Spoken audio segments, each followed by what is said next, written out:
श्री भगवान ने कहा, हे प्रतापपुत्र, अब सुनो कि तुम किस तरह मेरी भावना से पूर्ण होकर और मन को मुझ में आसक्त करके योगाभ्यास करते हुए मुझे पूर्णतः संशय रहित जान सकते हो। यह अध्याय 7 है, भगवत ज्ञान। श्री भगवान ने कहा, हे प्रतापपुत्र, अब सुनो कि तुम किस तरह मेरी भावना से पूर्ण होकर और मन को मुझ में आसक्त करके योगाभ्यास करते हुए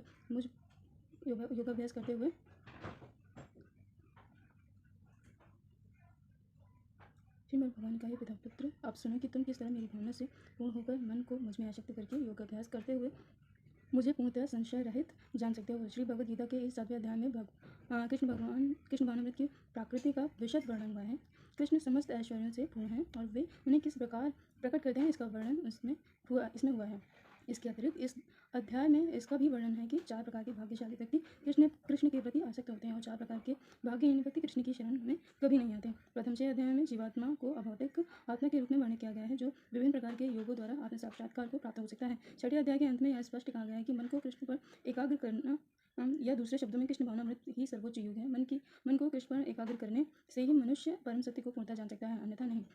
निर्विशेष ब्रह्म ज्योति या अंतर्यामी परमात्मा की अनुभूति परम सत्य का पूर्ण ज्ञान नहीं है, क्योंकि यह आंशिक होती है। कृष्ण की पूर्ण तथा वैज्ञानिक ज्ञान है और कृष्ण भावनामृत में ही मनुष्य को सारी अनुभूति होती है। पूर्ण कृष्ण भावनामृत में मनुष्य जान पाता है कि कृष्ण ही निस्संदेह परम ज्ञान है। विभिन्न प्रकार के योग तो कृष्ण भावनामृत के मार्ग के सोपान सदृश हैं। जो व्यक्ति कृष्ण भावनामृत ग्रहण करता है वह स्वतः ब्रह्म ज्योति तथा परमात्मा के विषय में पूरी तरह जान लेता है। कृष्ण भावनामृत योग